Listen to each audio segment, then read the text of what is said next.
Les amis, j'espère que vous allez bien, j'espère que vous avez savouré ce match-là du Barça face à Naples, et on va en parler. Évidemment, c'est un petit peu particulier l'ambiance générale dans le monde un petit peu, avec ce qui se passe en Ukraine et en Russie, de parler de football. Je me sentais un petit peu mal même de savourer le match à l'avance, de me dire que j'allais savourer un match de football avec ce qui se passait sur un sujet beaucoup plus sérieux comme ce qui se passe au niveau politique avec l'Ukraine. Donc c'était un petit peu particulier. Mais Dieu merci, le Barça s'est qualifié, donc on a un petit peu savouré ce qui s'est passé. Et quel match, quelle prestation. Avant le match, hein, enfin avant la vidéo, je me suis dit, qu'est-ce que je vais dire? Est-ce que je vais être aussi élogieux, en français de la street, hein, est-ce que je vais tailler des brochettes autant que j'ai envie de le faire pour ce que j'ai vu ce soir? Cette masterclass tactique du Barça. En fait, n'ayons pas peur des mots. Allons-y, soyons élogieux. N'ayons pas peur des mots. N'ayons pas peur des mots. Disons les choses comme elles le sont. On a vu une masterclass tactique du Barça ce soir, qui gagne 4-2. Un Barça qui n'avait plus réussi à se qualifier en Coupe d'Europe quand le match retour avait lieu à l'extérieur depuis 2015. 2015, depuis donc 7 ans. Et la dernière fois, c'était face au Bayern. Rappelez-vous, en demi-finale de C1, face au Bayern, on avait gagné le match retour. Non, on a perdu en plus. Perdu le match retour en plus en demi-finale de C1. Donc là, on a réussi à le faire. C'est pas encore la grande Ligue des Champions. C'est en Ligue Europa, mais quand même, ça compte. Surtout la manière dont ça a été fait ce soir. On s'est régalé. On a tout vu. Encore une fois, une masterclass de Xavi, du Barça collectivement. Un Barça qui progresse, qui monte en puissance là. Là, on reprend du plaisir. On est pressé d'à chaque fois que les matchs arrivent. On voit du jeu, du concret. On monte en puissance, des buts. On a marqué 8 buts en 3-4 jours là. Hein, dimanche, donc jeudi, 4 jours. On a une équipe qui prend confiance progressivement au fil des matchs. Alors certes, il y a ces 2 buts là qui vont un petit peu ternir un petit peu le match. Mais honnêtement, c'est pas grave. On passe en 8e de finale. Et on s'est régalé. Hein. On s'est vraiment régalé. À la mi-temps, je me disais quoi? Je me disais honnêtement là, on mène 3-1. On aurait pu mener même 5 ou 6-1 à la mi-temps. On a gâché plein d'occasions. Mais en vrai, hein, qu'est-ce qu'on joue bien. Je me disais vraiment ça à la mi-temps. Je me disais, mais qu'est-ce qu'on joue bien. Je réalisais même pas qu'on jouait. Je me disais, mais est-ce que c'est le Barça là? Est-ce que je réalise vraiment qu'on joue de cette façon-là face à Naples, qui est quand même 2e de Serie A. Hein, donc ça aurait très bien pu être un match du mercredi soir et pas du jeudi soir. Voilà, on aurait pu jouer ce match-là, Naples-Barça, en Ligue des Champions. C'est d'ailleurs ce que je me disais avant le match, en me disant, ouais, hier soir à l'Ajax, si on s'était qualifié, bêtement, j'ai pensé que, voilà, je me disais que si Benfica, on aurait fini 2e, on aurait joué mercredi soir face à l'Ajax, hein, et pas face à Naples ce soir-là. Et puis, il y a un mec sur Twitter qui m'a dit à mon tweet, il m'a répondu, il m'a dit, ce Barça-là devait passer par la Ligue Europa. C'est thérapeutique. Hein. Ça veut dire que c'est une manière pour nous de nous soigner un petit peu, de retrouver un petit peu, creuser un petit peu le fond pour rebondir et remonter vers les sommets. Et il a raison. Honnêtement, hein, à la mi-temps, je me disais, mais est-ce qu'on joue vraiment à ce niveau-là? J'ai vu des choses tellement belles ce soir, tellement belles, des contres, du jeu en possession, des jeux en triangle, du jeu en triangle. Je sais pas si vous vous rappelez un petit peu sur les côtés quand on a vu Jordi Alba jouer avec Frenkie de Jong et Ferran Torres en triangle quand Naples essayait un petit peu de nous mettre sous pression et qu'on était enfermé. On est enfermé et on joue à 3 en triangle et tout. Et d'un coup, tellement on joue bien ce jeu de passe en une touche de balle, du coup, une fois qu'on a réussi à sauter le pressing napolitain, du coup, le jeu s'illumine et on a des espaces. Je me suis dit, même là, on arrive à voir ça. Ça faisait tellement longtemps que j'avais pas vu ça. Tellement longtemps de voir ça. Évidemment, le premier but aide parce que tu marques en contre. Hein. Et là, d'ailleurs, là, on en vient à voir ce que j'avais prédit. C'est que, évidemment, les recrues qu'on a en attaque, parce qu'encore une fois, c'est un match où on démarre avec Aubameyang, Ferran Torres et Adama Traoré, 3 recrues en attaque. Leur profil impose aux joueurs qui sont derrière eux, les milieux de terrain, à jouer différemment. Forcément, Xavi est responsable de ça aussi. C'est que le profil d'Adama Traoré et d'Aubameyang impose au milieu de terrain de jouer en transition ou de jouer en contre dès qu'on a de l'espace. Et encore une fois, on l'a fait. Ça change. Ça change évidemment le match. Ce que fait Adama Traoré sur le premier but, hein, c'est très costaud. Hein. C'est très costaud la façon aussi. Parlons aussi de Aubameyang qui fait l'action, qui fait la passe en déviation, en pivot, comme un vrai numéro 9. Pour Aubameyang, hein, un numéro 9 sur lequel tu peux t'appuyer comme ça, là, c'est un régal. Il fait la passe pour Adama Traoré, qui fait le mouvement juste, hein, que soit techniquement, la conduite de balle, elle est bonne. Physiquement, il résiste au pressing, à l'agressivité. Il avait quand même Koulibaly aussi, Koulibaly sur le dos, hein. C'est pas n'importe qui. Et il fait la passe dans le bon timing, à la bonne vitesse, pour Jordi Alba, qui marque du droit. Alors ça, je me suis dit, mais voilà. Et c'est pas fini, hein, c'est pas fini. Parce que Piqué a marqué du gauche en plus. Donc là, je me dis, voilà, on marque un but tôt. Évidemment, ça facilite un petit peu tactiquement un Barça qui pose son jeu, qui joue bien les coups. Et le deuxième but de Monsieur Frenkie de Jong, qui est évidemment l'homme du match. Homme du match. Hein. Une pensée pour tous ceux qui veulent mettre Frenkie de Jong au numéro 6. J'en ai parlé en plus en vidéo récemment.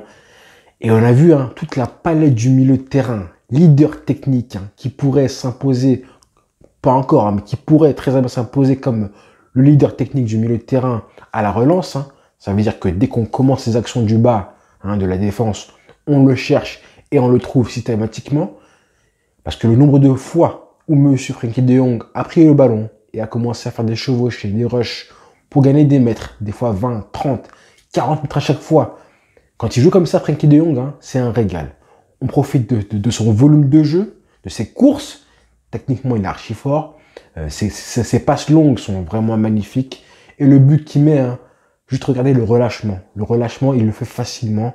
Donc, franchement, je pense que c'est son meilleur match au Barça, Frenkie de Jong, match référence clairement. Il a réussi clairement à éteindre à lui tout seul ou presque le milieu de terrain napolitain. Clairement, hein. Eux, ils étaient à domicile, donc forcément, ils voulaient mettre un petit peu de vitesse, intensité dans les duels, etc.